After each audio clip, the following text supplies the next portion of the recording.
All right, so as y'all know, we do themes here for the movie reviews, and this month was Kevin Conroy Batman. If you don't know, Kevin Conroy is, I mean, at least to me and Robert, the voice of Batman. Um, whenever we read 100%. comics or something that's supposed to be in Batman's voice, Kevin Conroy is who we imagine in our minds. Because he is the definitive voice of Batman. In my opinion, and I think I can speak for Rob and say that he agrees. Yep, I agree. Yes. So yes, the last Batman movie for this month is a little bit out of left field because the Bruce Wayne Batman is not the star. He's actually a supporting character, and this movie is Batman Beyond: Return of the Joker. Just a quick little synopsis of the film. In Gotham City in the future, old Bruce Wayne trains, his latest protege, Terry McGinnis, to be Batman to replace him. All the while, Joker, who hasn't been heard from or seen in a great many years, shows up and utilizes the street gang that has taken on his persona, and they go by the Jokers. And then they steal all this, and they're stealing all this high tech equipment, and it's kind of and it's actually a true mystery in that you don't know who this Joker is or if he's actually the Joker because he looks exactly the same as when when Bruce Wayne was in the cape and cowl. And so, and maybe one of the greatest, twists in movie history is in this movie, where it turns out that the Joker the Joker in this, in the future, turns out to be someone very close to Bruce. Right, and they dive into the story of what actually happened, which was, and then we get the final reveal at the end of what of who that Joker actually was, Mm-hmm. and it's pretty. I don't know. That movie, because I've seen it several times now, Mm-hmm. and honestly, I'm always on the edge of my seat. I really love this particular one, and I'm a huge fan of Batman Beyond. I have even when it first came out. Mm-hmm. I like the Rogues Gallery that it has because it has its own unique one. Right. But it also has it does it plays off of some of the old Rogues Gallery, like we talked about. You have the Joker Gang. You have you do have a version of the Royal Flush Gang in that time period, and yeah, and the fact that not many people know about the Royal Flush Gang, but they're pretty unique. They're a pretty unique, foil for Batman. But I think I think it makes more sense for them to appear, as villains for future Batman than past Batman, just because of because one of the big features about them is they have these hover playing cards that they use to get around in, and that'd be kind of hard to the technology would be kind of hard to create in, I guess, back then when it was the animated series Right. years, or when it was still Bruce Wayne. Even though they're coming up with a lot of fantastical inventions, I think anti gravity playing cards would be quite the feat to accomplish. Now I might be drawing a blank because they never officially address the time frame between Batman the Animated Series and Batman Beyond. I'm assuming it's like 40 years or something like that. Like, Well, in the television show of Batman Beyond, the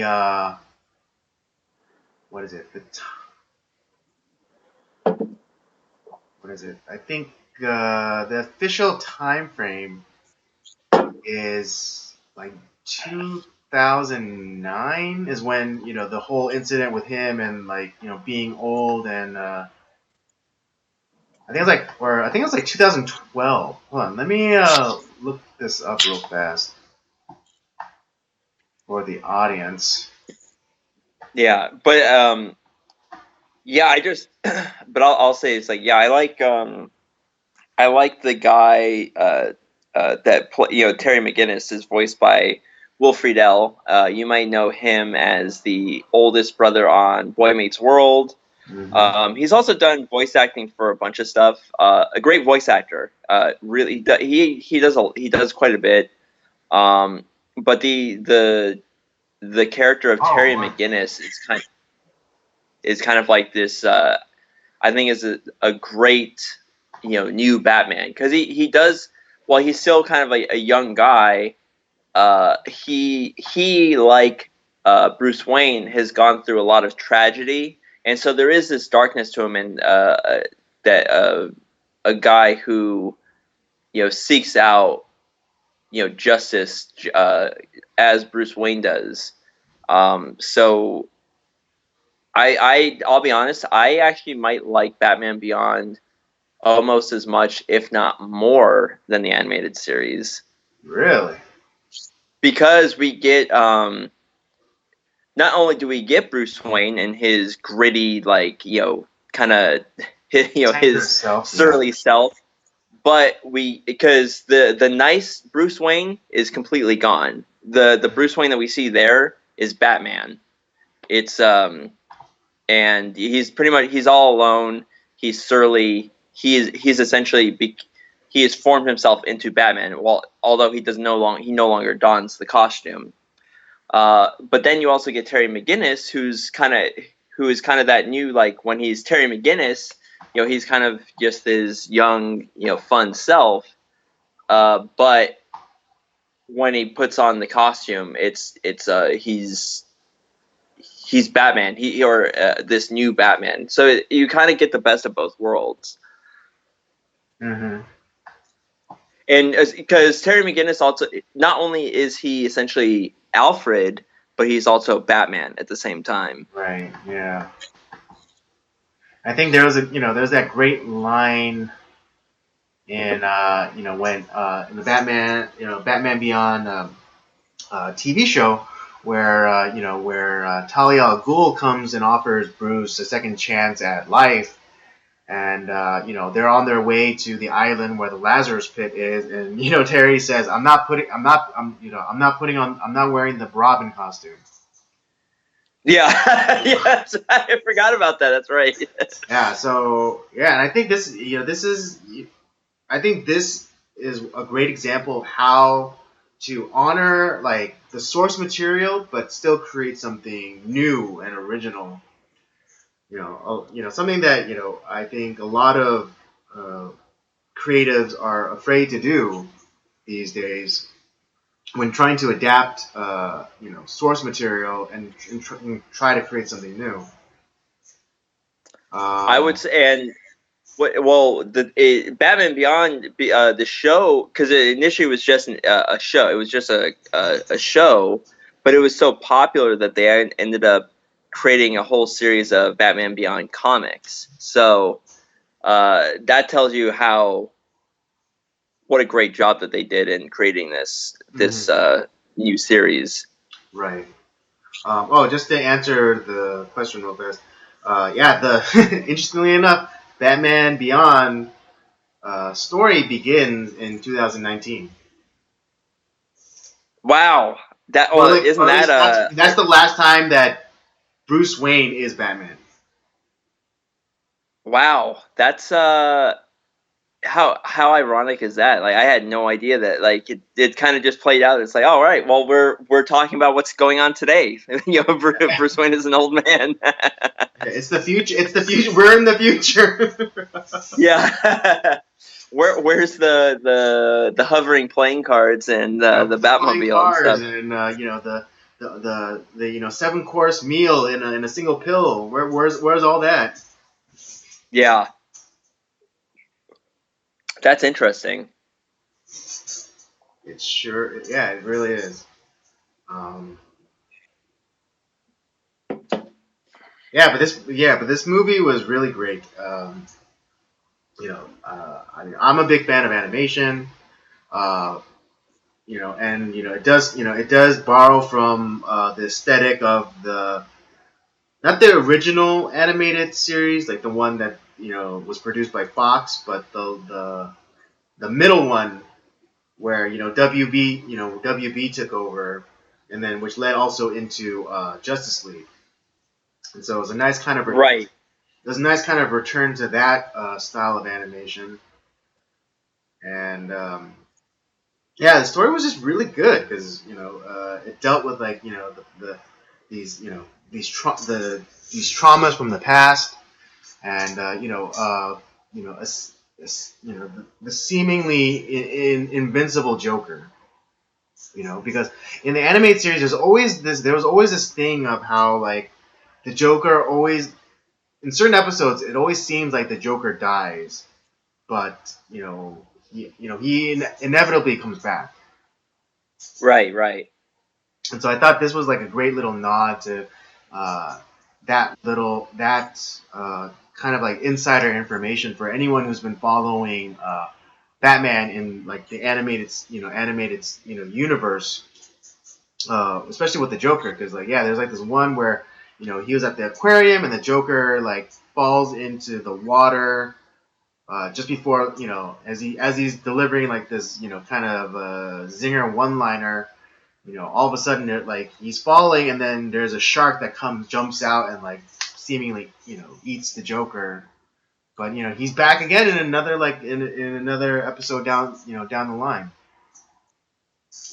And Yeah. So yeah. I think what's great about this particular movie is we kind of see how um, it's possible that this story, like, because Terry McGinnis, he the Joker, he sees that the Joker is returned, and the Joker is trying to steal, like, the using the Joker gang to steal this kind of futuristic technology to do something, and that's kind of the mystery. We're trying to figure out what's going on, what they're trying to do, and from that you kind of because Terry McGinnis as Batman is trying to go and figure out what exactly is going on, but in that investigation, he knows Bruce isn't talking to him about like what happened, and he also tries to go to Barbara Gordon, who we know as Batgirl, and she initially doesn't want to talk to him about it, but after Bruce is attacked by the Joker, it becomes necessary to like kind of tell the story, and what we come to find out is that this is the with time with her, Batman, and Tim Drake as Robin. They were going after the Joker and Harley Quinn back in the day, and Tim Drake was actually kidnapped by the Joker and subject to torture. And through that, the Joker was able to figure out Batman's identity and turn Tim Drake into a mini Joker, if you will. And after that experience, because what Bruce thought is because he ended up having to kill the Joker,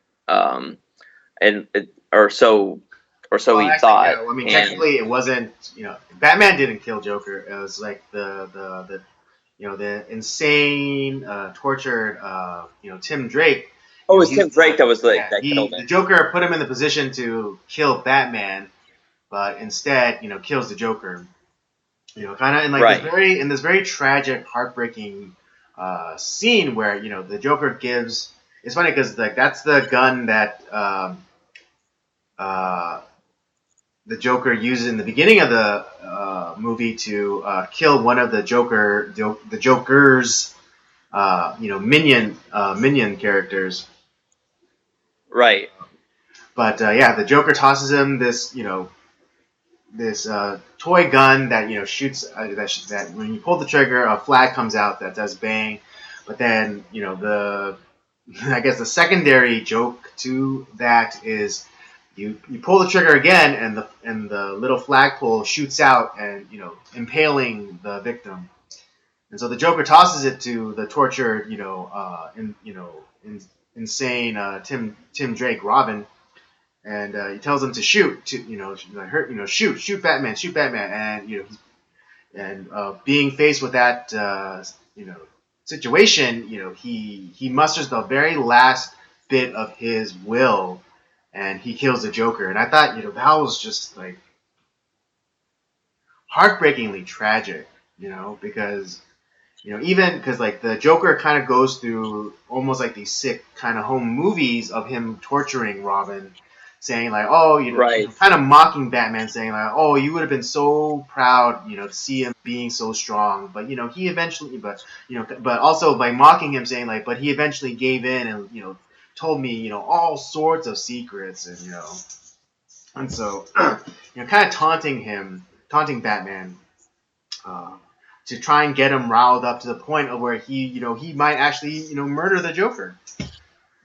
And so yeah, Yeah, I think that was such a great it was such a great scene, and animation is so underrated, but you can tell just as complex or just as tragic story in animation form as you can in live action. I think so too. And this movie. I think in all the movies that we've seen in this month, Mm-hmm. I think definitely speak to that.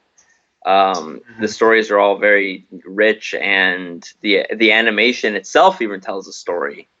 Um, Mm-hmm. because you feel like all the blows and the emotion that's involved with these characters. Mm-hmm. And yeah, obviously we have such a fantastic voice acting staff that works that is on these films and shows, and they all are just spectacular. Mm-hmm. Absolutely. Yeah, but I think the greatest twist of this movie is that um, it turns out that Tim Drake, old man Tim Drake, turns out to be this new Joker, um, and it was all due to I guess like while the Joker was torturing him, he had implanted him with this technology that he somehow was digitized his DNA onto this microchip and then implanted it on Tim Drake, and slowly but surely it was starting to take over his mind, his body, and Tim just and Tim Drake just kind of shook it off as kind of like PTSD or bad dreams.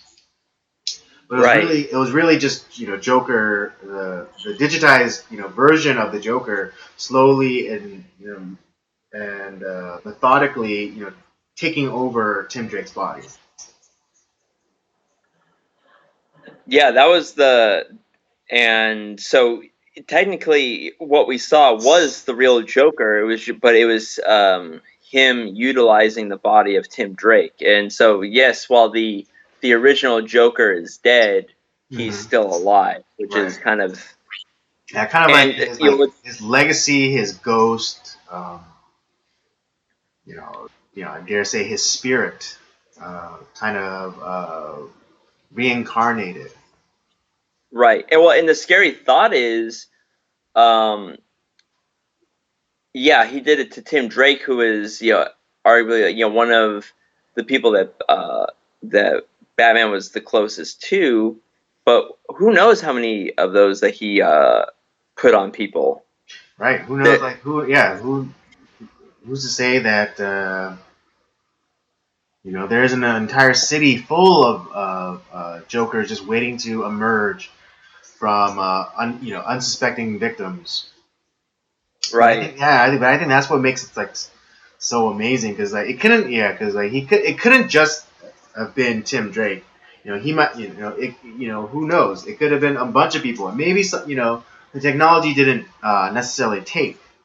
But even if he did it to like 10 people and and out of the 10 only 5 took, then that's 5 more Jokers out there somewhere. Yeah, and because when the other thing too is like when Batman Beyond starts, Batman's pretty much completely alone. There, obviously Alfred is long gone. Mm-hmm. There's no Robin. Yeah. Uh, Batgirl essentially she's the new Commissioner Gordon, Mm-hmm. and so uh, Bruce has a dog, Ace, but that's essentially it. And we were wondering, it's like, well, where did everyone else go? And the first idea is, oh, it's just because it's several decades in the future. But I think by watching this movie, we see that this story, this is the incident that changed Batman to like kind of completely just shut everyone else out, Mm-hmm. and Yeah, I that think no what one. was it? There was an episode where Terry McGinnis and old Barbara Gordon go and have a conversation, and Barbara even tried to get Bruce to kind of stop being or give up being Batman, but but Bruce was too driven by his mission, which kind of goes to what we saw in Mask of the Phantasm, where he was kind of having that kind of crisis, when he fell in love with Andrea Beaumont, and he was like Right. trying to, I mean, he's at his parents' grave, and he was trying to negotiate with them. It's like, yeah, I know I promised, I made that promise to you guys, but when I'm with her, it doesn't hurt as bad, and so it, but you know I think we mentioned it in that episode. If circumstances didn't go the way they did, Bruce Wayne might not have become Batman. Yeah. And so That's the yeah, but then I think because of his past experience, because Andrea Beaumont left him, I think it just you know it just put the it just expanded the darkness in his heart. Um, Not that he's going to be evil, but he's like, I can't allow, the mission is too important. I can't allow even my own happiness get in the way of this mission. And, and I think that's ultimately what happens to, Bruce Wayne Batman. Uh, he's just, consumed by the mission. I think it goes to show because, when Batman Beyond begins, it's kind of like it's still kind of in the past. It's now actually 2019, and Bruce Wayne is an old man. He is wearing the bat suit that Terry McGinnis wears, and that bat suit is augmented with all sorts of things. Because he's Bruce Wayne has gotten so old that he put like servo motors into like help him with his strength, and rocket boots and binoculars built into like the mask, and so it's all things to augment his old age. But it's also because because he can't let go. and that's what and again I reiterate, but that's what drove everyone away because his his fervent devotion to his mission. Yeah, and in a way, he ends up in that he when Terry ends up taking on the role as Batman, Bruce Wayne ends up kind of becoming the character Oracle in a lot of ways because he's the one that's kind of guiding Terry as Batman, Right, right. using his experience and see because he is able to see what Terry sees. So it's kind of like he's able to kind of help him out in Yeah, that way. I mean, Bruce in this is very much the mentor figure.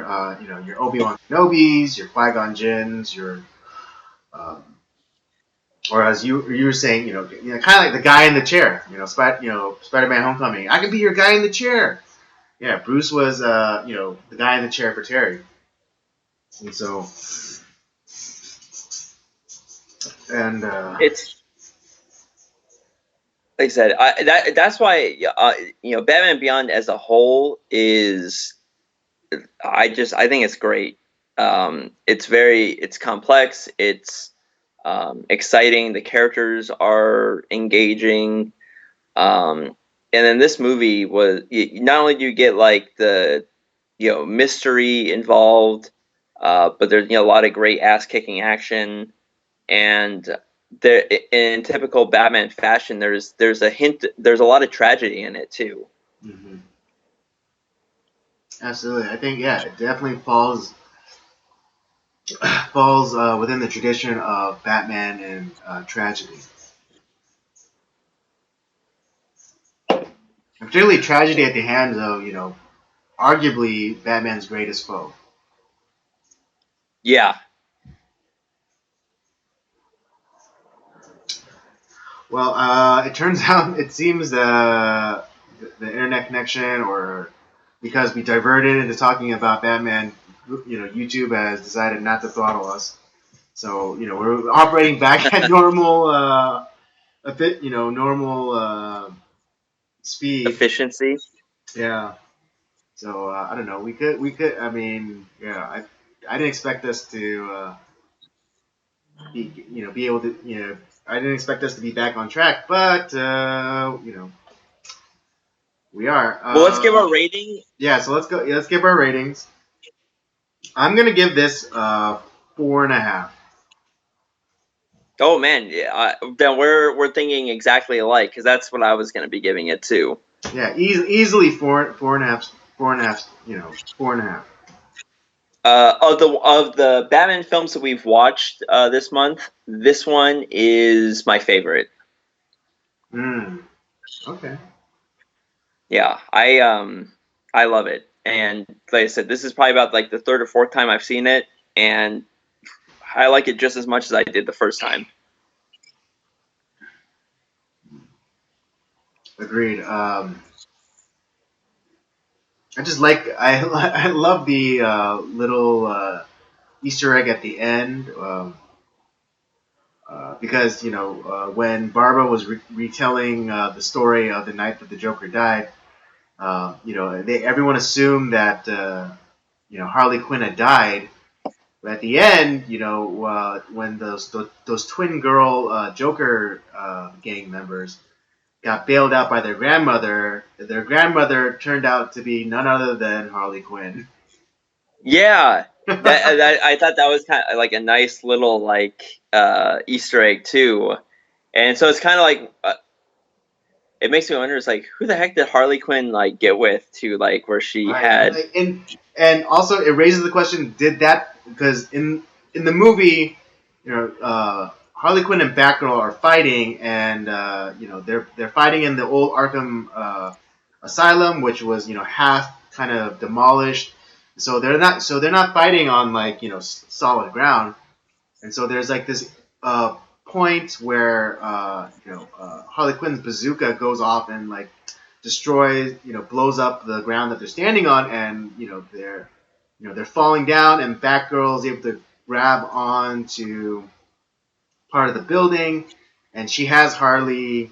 She's grabbing her by